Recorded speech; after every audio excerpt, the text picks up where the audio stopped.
There is a kind of strength the modern world has forgotten. A kind of fire that doesn't burn for motivation, but for duty, for honor, for the soul itself. In ancient Japan, they had a name for this fire: Yamato Damashii, the unbreakable Japanese spirit. It is not glory. It is not pride. It is not courage. It is what remains when a man has lost everything else, when he is bleeding, when he is cornered, when he has every reason to quit, but still takes one more step forward. You see, motivation survives in comfort, but Yamato Damashii survives in brutality.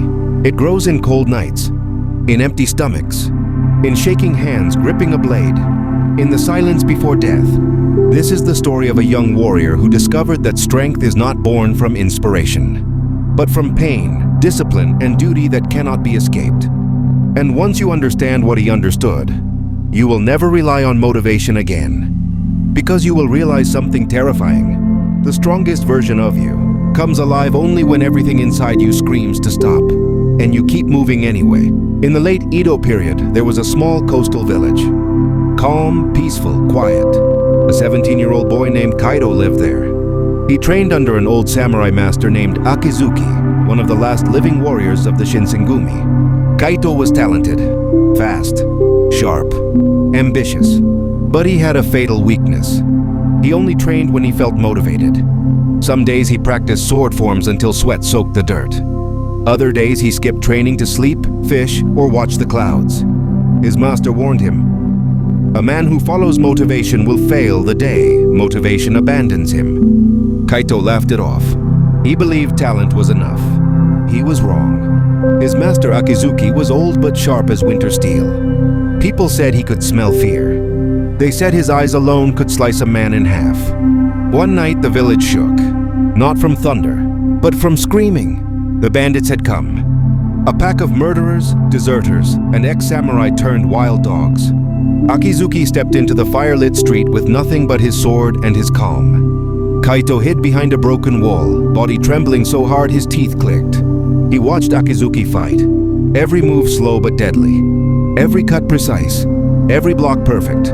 But 6 men against one old warrior. It was only a matter of time. Akizuki's knee buckled.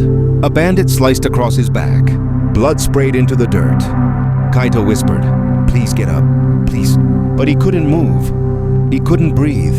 Akizuki locked eyes with him and shouted, "Kaito, duty!" The master was begging his apprentice to step in. Kaito froze. His master died watching the boy he trained do nothing. That moment broke him. The village spit when he passed. Children pointed. Women whispered, "You let a samurai die. You are nothing. You brought shame to us." Kaito didn't argue. He couldn't. Everything they said was true. He avoided people. He avoided sunlight. And every night, he saw his master falling in slow motion. 3 nights after the raid, a plank was found at the village gate.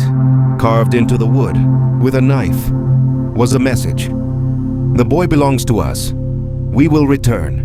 The village elder revealed the truth. Akizuki wasn't just training Kaito to fight.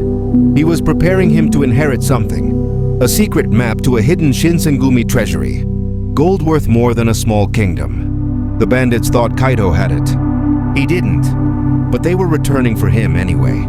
The village wanted to throw Kaito out to save themselves. That night, Kaito sat alone in the dojo, staring at the empty space where his master used to sit. For the first time, he understood. If he ran, he would prove he was worthless. If he stayed, he could finally answer his master's last command: duty. Kaito didn't train like a student. He trained like a man possessed. He cut bamboo until his hands blistered, then cut again until the blisters tore. He ran the mountain path barefoot until the stones shredded his feet.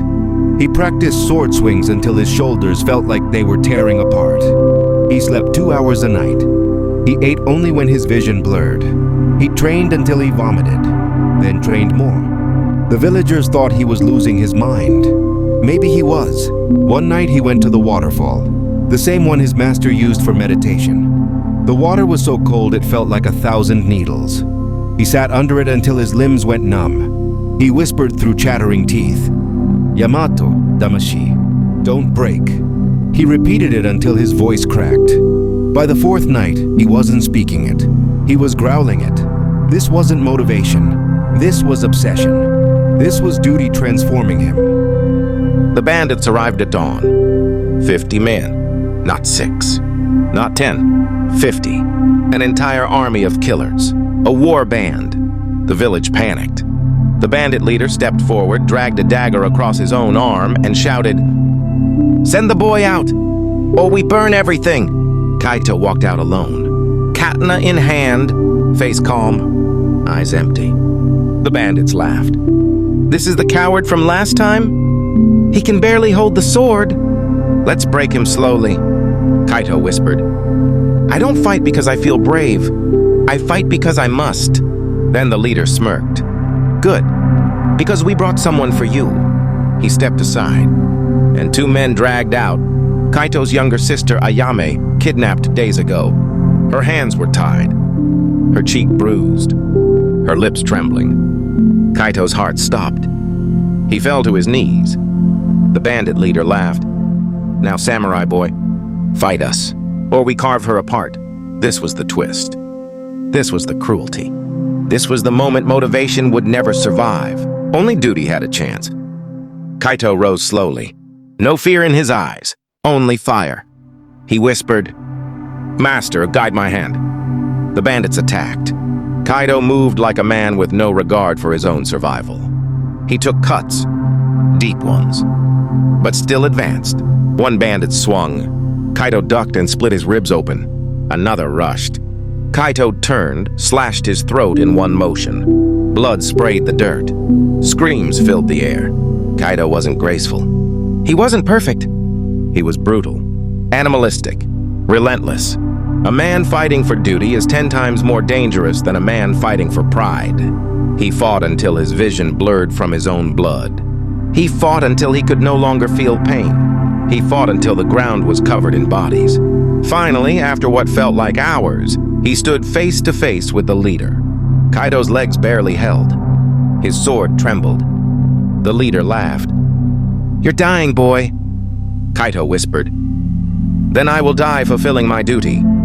He dashed forward. A final attack, a last burst of spirit, and cut the leader down. His body collapsed on the silent battle fire. Kaito dropped to one knee, his chest heaving, his hands shaking. His sister ran to him crying. The villagers watched in stunned silence. Kaito whispered, "I wasn't motivated. I was terrified." He looked at the blood-soaked ground and said, "But duty made me something stronger than fear." The village bowed to him, not because he was the strongest, not because he was the best, but because he embodied the one truth his master tried to teach him. Yamato Damashii, the spirit that does not break, even when the body does. And that was the day Kaito stopped being the boy who froze and became the warrior who rose. He became the warrior who rose.